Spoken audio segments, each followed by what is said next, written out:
Hello, a very good afternoon and welcome along to coverage of round 11 of 22 in MotoGP's 2026 World Championship.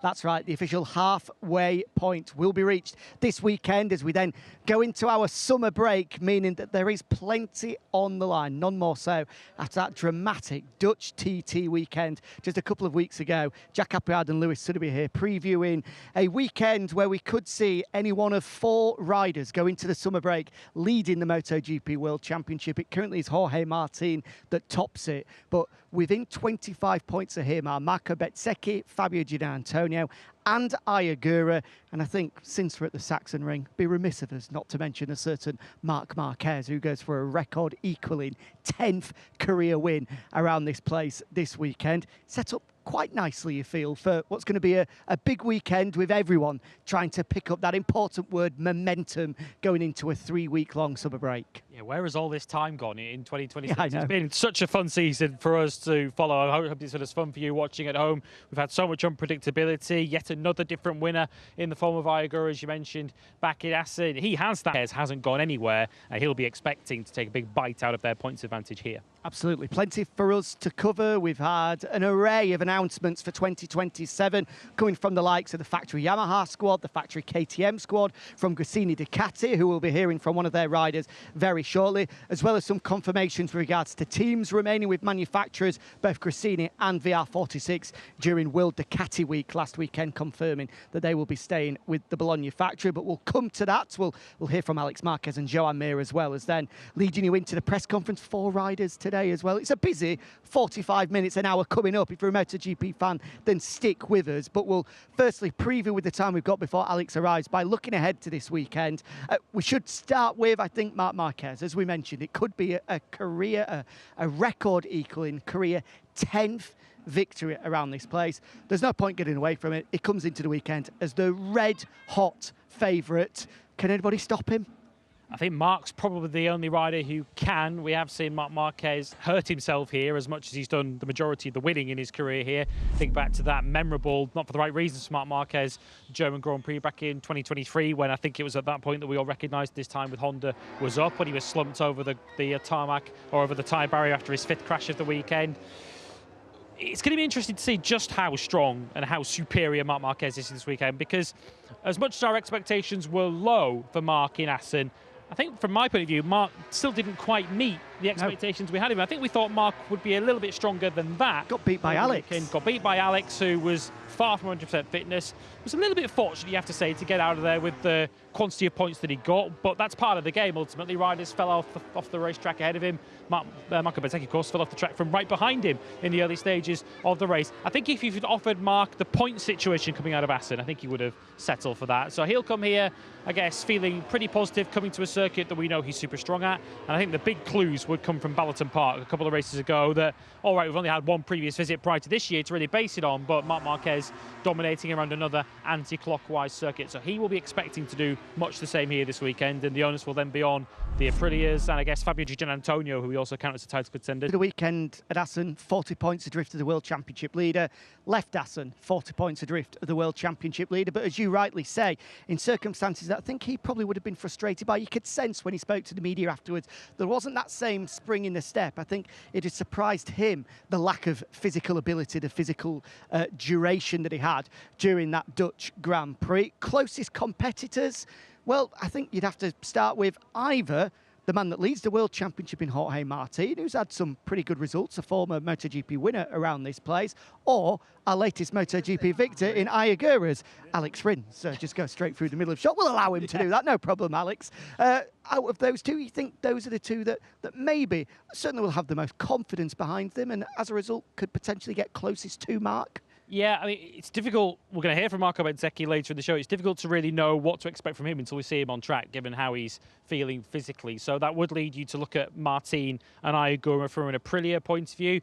Fabio Giannantonio is someone who I think I'm quite keen to see this weekend. He holds the lap record here. It's one of the few Saxon Ring records that Marc Marquez does not hold. Fast last year. Giannantonio was fastest in the dry on Friday here last year before the weather turned for qualifying and the sprint on the Saturday. So Yeah, Ducati, I think, will fancy this one as well. They'll see this as an opportunity for them to also pick up some big points here this weekend. And I guess we'll see whether Marc Marquez, for sure he's the favourite, however he is physically, whether he's 100% fit, 50% fit, Marc Marquez in any form will take to the racetrack at the Sachsenring as the clear pre-weekend favourite. But it is going to be interesting to see just what kind of level of superiority is and to whether the likes of Fabio Di Giannantonio, who once again in Assen was not shy in attacking Marc Marquez at any opportunity he got. He clearly does think he is in this World Championship battle, and he's right at the moment, Fabio Di Giannantonio. So I think he's another rider who will be seeing this as a real opportunity. Yeah, certainly felt in Assen as if it was a weekend for the underdogs coming to the fore. On Saturday in particular in the sprint, having a podium, Ralph Fernandez, Ayagura and Fabio Di Giannantonio, three people that certainly when you look at the championship in the mix, but I don't think people are potentially giving them as much chance up against the likes of the factory Prilligio and Marc Marquez as others. And then same again with Ayagura winning on Sunday.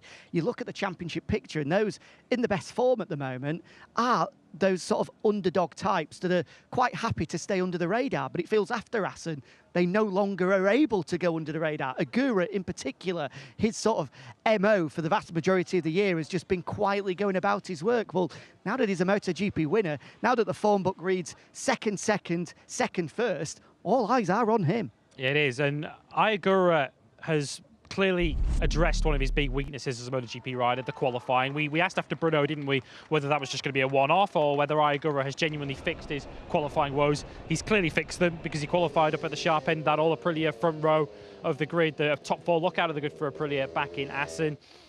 I think what's going to be interesting here this weekend, we know how good Ayagura is late in races, making up places, saving his type in the Grand Prix. Whether that's going to be the same sort of advantage here around the Sachsenring, which is not your easiest circuit on the calendar to overtake. There are maybe 2 or 3 big opportunities here to overtake into turn 1 and into the final 2 corners at the end of the lap. So it won't be quite as easy for Ayagura to make his way back through the pack as it has been in previous Grand Prix. But without question, his obvious weakness has now been addressed. So now it's a case of Ayagura, I guess, managing the pressure that's now going to come on his shoulders of being a MotoGP World Championship contender. But he's won a championship before in Moto2. He fought for the Moto3 title all the way to the last round in 2020. He doesn't strike me as the kind of rider that will in any way change with the added pressure on his shoulders. And of course, having the help of Davide Brivio and that team who's been there, done it, won MotoGP World Championships, understands how to deflect the pressure potentially away from him. He's a great man to have in his corner. We should mention before we start talking about 2027 and some of the rider moves, Pedro Acosta did have surgery post, as Alex Marquez just gives us the thumb up and saying, yes, please come across. Has had surgery on that carpal tunnel syndrome, is fit to race. We'll get on to Pecco Bagnaia and his woes last time out as well, but we can welcome in Gresini Racing's Alex Marquez. Thank you. Good afternoon. Good afternoon. How are you? All good. Right, what do we start with? I'm going to start, before we talk about the big news coming into the weekend, for me, performance of the day last time out in Assen, courtesy of you. How on earth did you finish in the top 5 in Assen? This micro, okay. It was nice. I mean, quite unexpected. I was just waiting or expecting to finish the race. Not the result was not in my head. So as we saw it many times, when you are low expectations, with no pressure, you go there step by step, flowing. And then when I arrived to the end, I see 10 laps to go. I was just thinking, okay, I stopped to the box because I was so on the limit. But then I see the position, I say, oh, not bad. We keep until the end, so it was really nice. And in front of Marc as well. We were just saying, it felt as though you were, in those final 10 laps, just able to find that energy, that determination. And we saw the scenes afterwards when you came into the box. That must have been quite a special feeling. Well, honestly speaking, also I need to be realistic. Many of my opponents that were in front, they were like going wide and making strange things. The problems of Acosta, the problems of Pecco, then Marc going wide in the chicane, then I went to him, also Dija, long lap. So all that was not, I was also quite lucky, but anyway, it was a really nice race for us. And I said, we didn't have that speed during all the weekend, but then suddenly in the race, when you are there, you put the focus on the goal, everything was coming quite in a good way. Lewis, let's talk 2027. Before we do that, though, you can see behind us we've got our board where every weekend building up the MotoGP grid for next year. I'll come this side. So, Alex, we'll give you the pleasure. Find your name and tell us where you're going to be riding next year. There we go. Looks good. It's done. It's done. It's done. That is done. That is for sure. Also, we need to put my teammates. Yeah, go on. On Yamahas, all that. I go on. We're doing that. Well, you can put your teammate, though, so just confirm to us your teammate for next year. Dija is my teammate, and Yamaha, you make it. Yeah, we'll do that one. We'll do that one.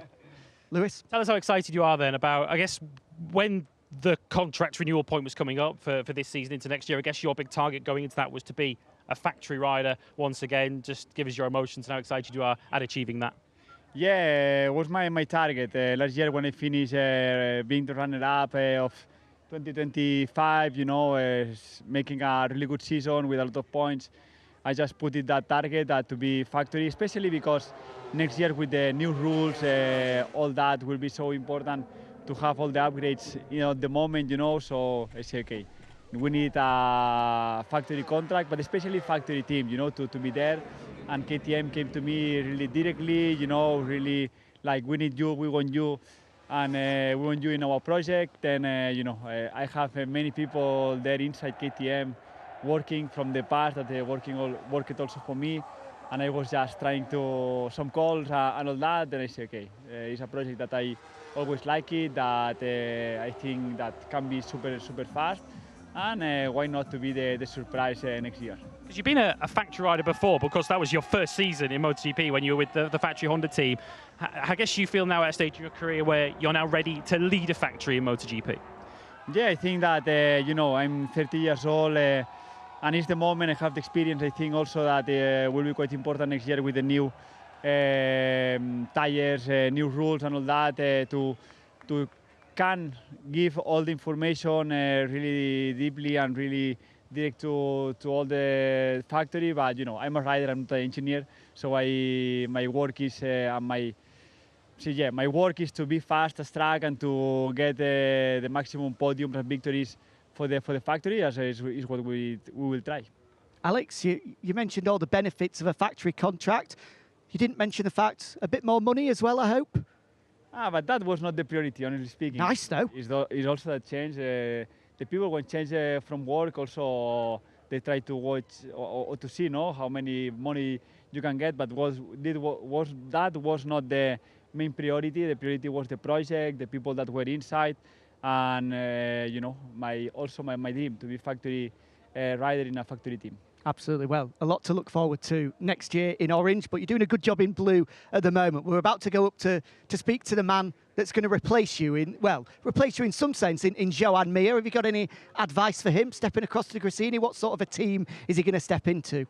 Well, for sure he will enjoy so much the atmosphere here at Gresini. Also, I'm sad to leave Gresini, you know, but with Nadia, I was speaking when was the moment to make the contract with KTM and all that. I was speaking with her every day, you know, on the phone and trying to explain everything, because I make a promise to her last November. I said, when the first factory will come to me, I will explain to you directly, and that was really open. You know, it's my mom here in the paddock.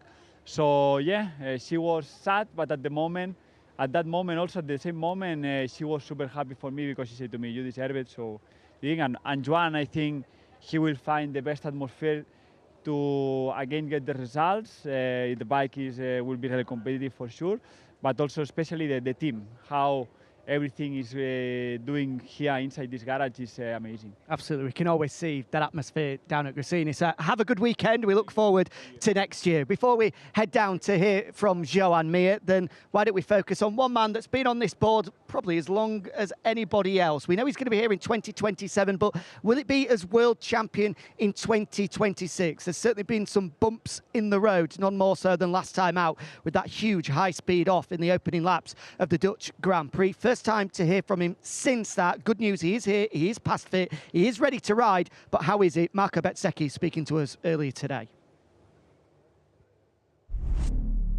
Was a tough one in Assen, of course. A very, very ugly crash and a very big impact with all my body, and was not an easy week at home.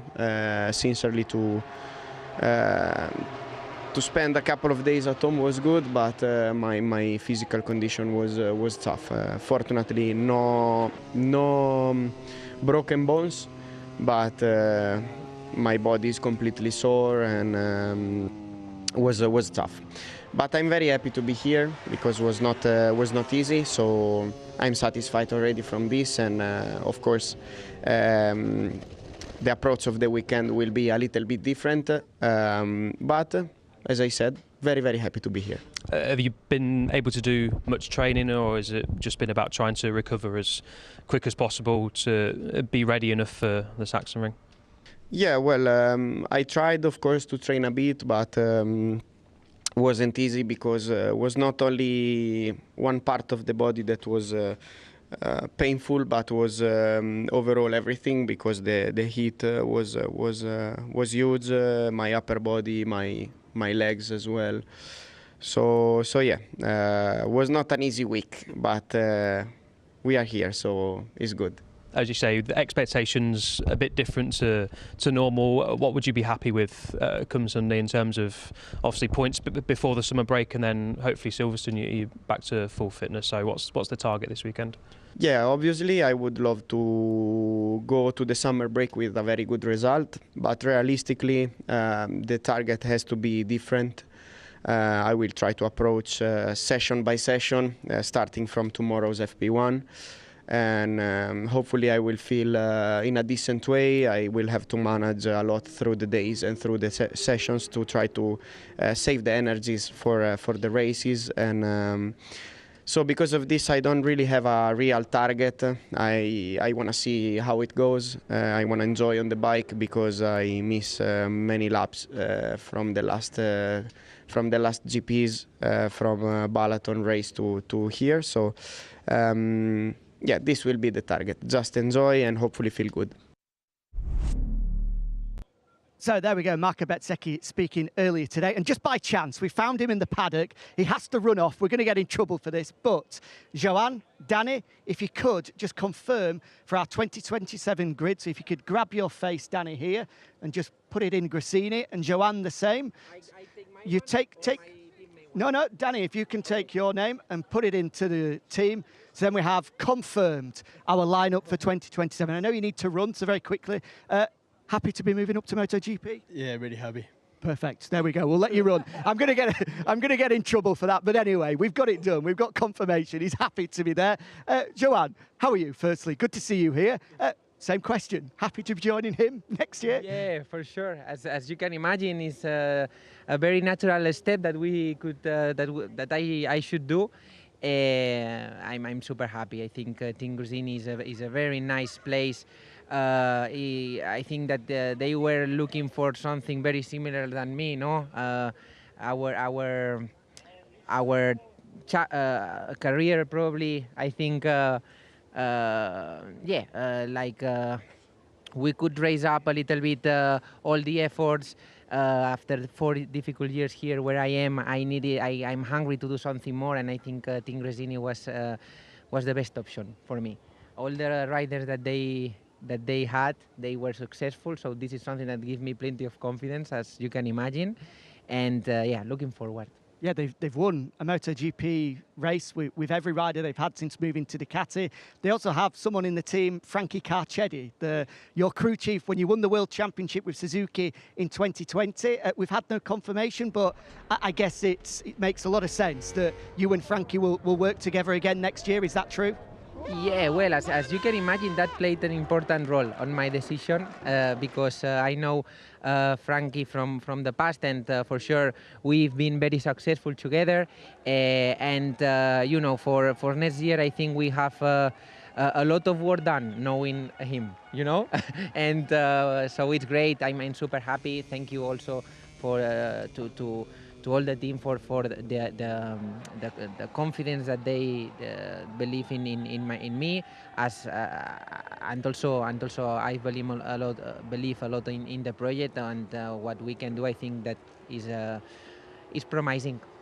I know different scenarios, but Marc was in a difficult moment in his career with Honda. He moved to Gresini and it gave him a real injection, almost a second life in his career. I think that's how he described it. Have you looked at that? Have you looked at how Marc has almost been reborn as a rider at Gresini? And are you looking for something similar in your career?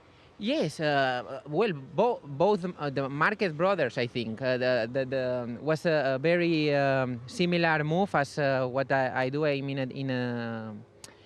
has been very difficult 4 years here, but also 4 years that we never give up, no? And we also follow a lot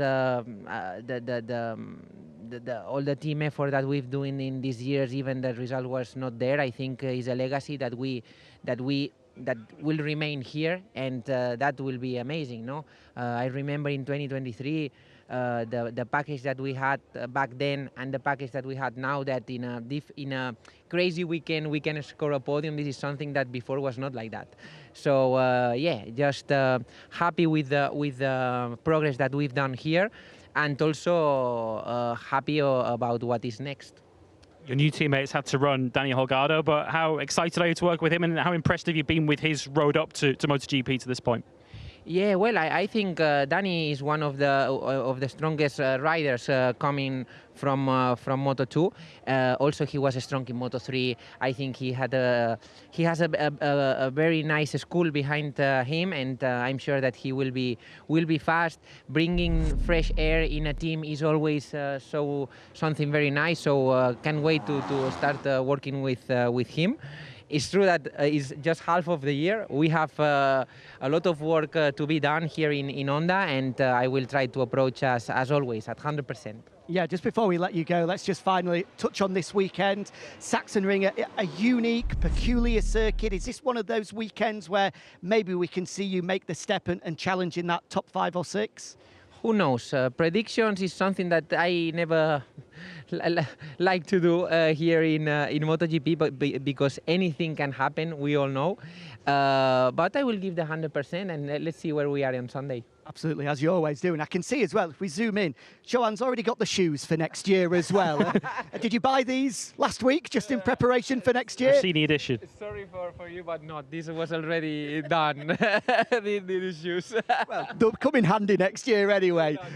Exactly, I picked out the right colour anyway. Joan, great to have you with us. Good luck next year, and we look forward to seeing you this weekend as well. There we go. Great to be joined by Joan Mir as we see him move on and focus on this weekend. It gives us the opportunity then, Lewis, to confirm the other announcements that we've had. 2 riders that we're going to be hearing from in the press conference coming up. Yamaha's factory squad for 2027 confirmed, and what a lineup it is as well. The men 1st and 4th in the World Championship, Jorge Martin and Ai Agura. I'll give you the honours since it's on your side. Yes, very, very quickly. He's not confirmed yet, but we're expecting this person here, Fermin Aldeguer. Yes. Given that VR46 are staying with Ducati next year, they're the only Ducati team with no riders confirmed. We're expecting Aldeguer to be with VR46, but we'll let them do the official honours and confirm that. But these 2 names up here, Jorge Martin and Ai Agura, both currently in Aprilia colours. They will move across to Yamaha for next season. The rider leading the World Championship, as I drop Ai Agura to the floor. Hopefully that's his only crash of the weekend.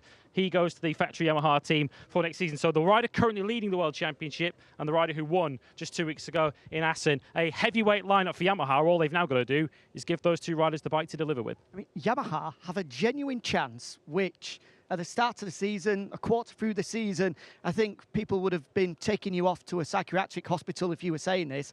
Have a genuine chance of having a #1 plate on their bike next year. That is ridiculous. And Jorge Martin has a genuine opportunity of leaving a second manufacturer, having handed them the World Championship, taking the #1 with him off to a different manufacturer. So, yeah, there's no question that they've got a heavyweight lineup for next season.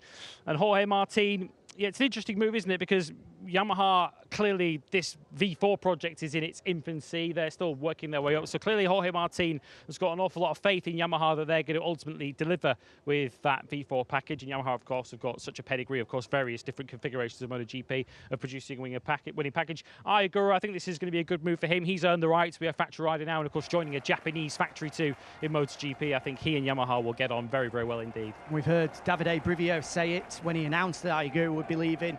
Massimo Rivola say it over the weekend in Assen as well. Aprilia were desperate to keep hold of Ai Agura because they see the data, they see his talent. So I think they are quite impressed at Yamaha's ability to have stolen him away from Aprilia. This does mean one other thing as well. 2-year deal was confirmed to us by Paolo Pavesio on this show last year. Since that is full, It was already heavily rumoured, but that, we'll still wait for confirmation, but it was a 2-year deal, so he will be staying in Yamaha Blue. He did test a 2027 bike at that opening foray in Brno just a couple of weeks ago. I think we can be very much guaranteed that top back Bezzecchi will be remaining there, and will go into next year with that move to Pirelli tyres, feeling as though he's got a very good chance of pushing both of these two in the factory squad. Yeah, because I think he's been doing, perhaps under the radar a little bit, a very, very good job in his rookie season. He's had some misfortune in the last couple of Grand Prix, which has certainly not helped top at Bezzecchi, but yeah, keep an eye on him in next season. Of course, he'll be the rider with recent Yamaha experience. Not confirmed yet, but we're expecting his future teammate at Pramac to be the name just at the bottom here, Ethan Guevara, who's of course part of their Pramac Moto 2 squad, and of course fighting for the World Championship at the moment in the intermediate class. So as you can see, that the 2027 grid at this halfway stage of the season, about halfway full now. Still waiting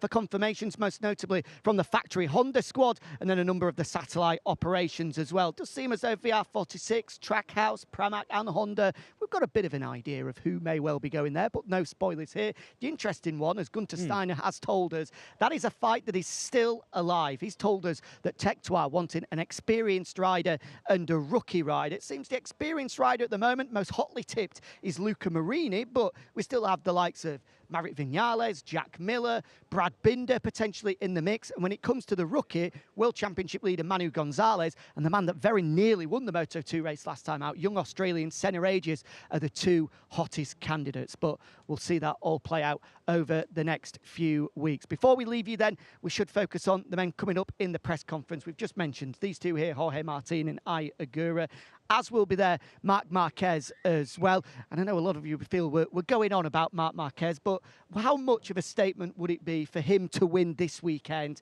to get that record equaling, a record that was last set by Giacomo Agostini over half a century ago, and to take all of that momentum into the summer break? He will know a victory here, leaving all of his rivals thinking about Marc Marquez, he's only 25 points or so adrift of us in the World Championship, is a statement that will be continually ringing in the ears of his rivals. Yeah, and of course Ducati have got a little bit of momentum behind themselves now, albeit it was very much a show of Aprilia strength in Assen, but I think that was what most of us expected. Ducati have certainly got themselves at the very least on level terms with Aprilia in terms of the pecking order between the two manufacturers. It looks like on various circuits Aprilia will be stronger, on other circuits Ducati will be stronger, which will make a great second half of the season in the World Championship, because it will very much chop and change to go through various venues. You wouldn't necessarily say this is a Ducati track, but it's clearly a Marc Marquez track. As you mentioned, his incredible record here speaks for itself. I think the others have got to look at it as an opportunity to make a statement themselves by beating Marc and trying to stop Marc Marquez from winning here. Because if Marc Marquez wins the sprint on Saturday and he wins the Grand Prix on Sunday, it won't really tell us anything that we don't know already about Marc Marquez, because he won in Balaton Park even though he wasn't fully fit. I think most of us as neutrals are expecting Marc Marquez to win the German Grand Prix once again here this weekend. So Marco Bezzecchi, who was talking his chances down, as you heard there in his interview a moment ago, doesn't feel he's necessarily in a physical condition, or he doesn't know at this stage whether he's going to be physically strong enough to fight for the victory. If you're an Ai Agura, a Jorge Martin, or a Fabio Di Gianantonio, there's other riders who are right at the top of the World Championship. I think they've got to be looking this weekend thinking, if I can beat Marc or at least push him this weekend, then it really does enhance my title credentials. Absolutely right. I was going to say exactly the same. For all of those riders trying to stop Marc Marquez from winning this weekend, they've got to look at it as a huge opportunity. What a statement that would be to say, I beat Marc Marquez at the Sachsenring before going into the summer break. What an injection of confidence that could be. It does make it a fascinating weekend here at the Sachsenring. We covered off Pedro Acosta and the fact that he has been declared fit, which is great news. We should touch on Marc Marquez's Ducati teammate as well, because for the third time this season, Pecco Bagnaia having technical problems. When he was speaking to the media earlier, he wanted to stress the fact I'm just over 60 points adrift and have been forced out of 3 races. It was a technical problem in Le Mans that forced him to crash out. Then add to that what happened in Jerez and last time out in Assen. The points, the championship might not tell the full picture, but Bagnaia, if he starts to build some momentum, is also someone that we cannot discount at this still early stage of the year. Oh, he's been there, done it before, 2-time world champion. Yeah, he was speaking to the written press earlier on, and he was saying that if you give him those points back that have been taken away from him through no fault of his own, he'd be right in there with that top 4 in the World Championship. Although none of the reliability problems will have at all dimmed his mood on the Sunday night of the Dutch TT. Papa Pecco, as we have to call him, becoming a dad. Congratulations to Pecco Demizia and baby Olivero. Absolutely. Congratulations to all of the Bagnaia clan on their new arrival. But full focus now on the Saxon Ring, round 11 of 2022, and a bumper press conference to kick things off. The King of the Ring, Marc Marquez, alongside some 2026 title contenders and 2027 MotoGP movers. Jorge Martin, Fabio Giovinazzo, Antonio and Ayagura, all four of them there, alongside, as ever, our very own Matt Burt.